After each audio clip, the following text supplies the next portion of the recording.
حضرت حسن بصری رحمۃ اللہ تعالی علیہ اپنی توبہ کا واقعہ بیان فرماتے ہیں۔ وہ فرماتے ہیں کہ میں امیر کبیر شخص تھا، بہت امیر تھا اور بصرہ کی گلیوں میں غریبوں کی خدمت کیا کرتا تھا۔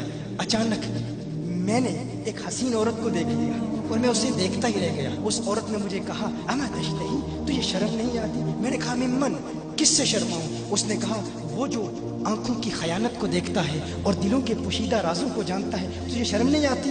تجھے حیا نہیں آتی؟ کہا اس کا جملہ تو بہت بڑا تھا۔ حسن بصری اپنی توبہ کا واقعہ بیان فرما رہے ہیں۔ فرمایا اس کا جملہ تو بہت بڑا تھا لیکن وہ اتنی حسین تھی، ایسی خوبصورت تھی، میں پھر بھی مسلسل اسے دیکھتا رہا اور دیکھتا ہی رہ گیا۔ اور پھر آخر اس نے کہا کیوں بار بار مجھے دیکھتا ہے؟ میں نے اس عورت کو کہا کہ تیری آنکھیں اتنی خوبصورت ہیں کہ تیری جھیل جیسی آنکھوں میں ڈوبنے کا جی چاہتا ہے۔ اس عورت نے کہا اچھا تو ایسی بات کرتا ہے، تو یہاں انتظار کر۔ وہ عورت اپنے گھر میں چلی جاتی ہے۔ تھوڑی دیر کے بعد کہا میں انتظار کر رہا تھا۔ تھوڑی دیر کے بعد اس کی خادمہ آتی ہے، اس کے ہاتھ میں ایک تشت ہے اور اس تشت کے اندر اس پر ایک کپڑا ہے۔ کہا میں نے کپڑا اٹھایا تو اس میں اس کی 2 آنکھیں تھیں۔ اس نے اپنی 2 آنکھیں نکال کے اپنی خادمہ کو دے دی کہ اس کی وجہ سے اس کا دل دین سے دور ہوا ہے، مجھے یہ آنکھیں نہیں چاہیے۔ کہا اس پر ایک کاغذ تھا، کاغذ پر لکھا ہوا تھا مجھے ایسی آنکھوں کی ضرورت ہی نہیں جس سے ایک مرد فتنے میں مبتلا ہو جائے۔ میری بہنیں جو اس گفتگو کو سن رہی ہیں ان کی بارگاہ میں بھی عرض ہے، وہ بہنیں جو گھنٹوں آئینے کے سامنے کھڑی رہتی ہیں فقط اس نیت سے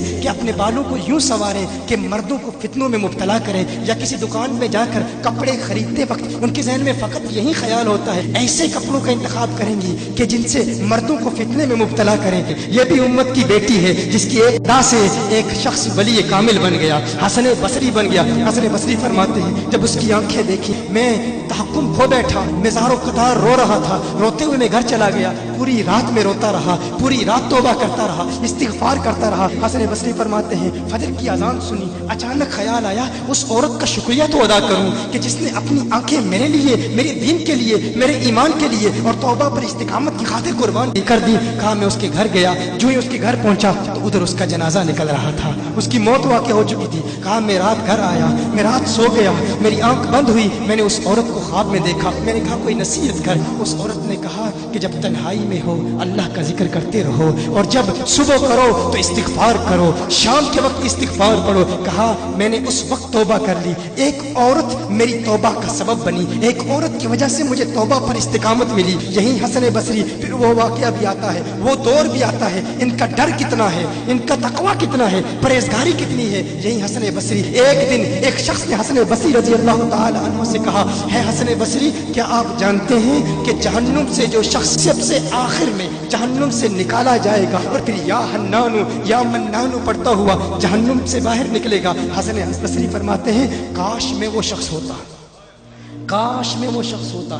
کہا گیا کہ جو جہنم سے سب سے آخر میں نکلے گا، 1000 سال جہنم میں رہے گا، یا حنانو یا منانو بڑھتا ہوا جہنم سے باہر نکلے گا۔ کہا کاش میں شخص ہوتا۔ انہوں نے کہا حضرت آپ کیا فرما رہے ہیں کہ آپ جہنم میں جانا چاہتے ہیں؟ آپ تو بزرگ ہیں، اللہ کے ولی ہیں۔ کہا تم میری بات نہیں سمجھے، وہ جو جہنم سے نکالا جائے گا کم از کم نکلنے کی ضمانت تو ہے، اس سے یہ تو پتا چل رہا ہے کہ ایمان پر موت واقع ہوگی۔ مجھے اپنے ایمان کی ضمانت نہیں ہے، میں نے اس لیے کہا کہ اگر مجھے یہ ضمانت بھی مل جائے کہ میں وہ ہوں تو وہ بھی مجھے قبول ہے، کم از کم ایمان تو سلامت لے کے جاؤں۔ میں کہتا ہوں اللہ فرماتا ہے خوف نہیں ہے، ڈر نہیں ہے، پھر فرماتا ہے یہ ڈرتے بھی ہیں، یہ ڈرتے بھی ہیں، لیکن ان کے ڈر اور ہمارے ڈر میں فرق کیا ہے؟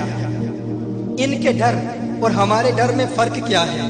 وہ ایک سے ڈرتے ہیں، کسی دوسرے سے نہیں ڈرتے۔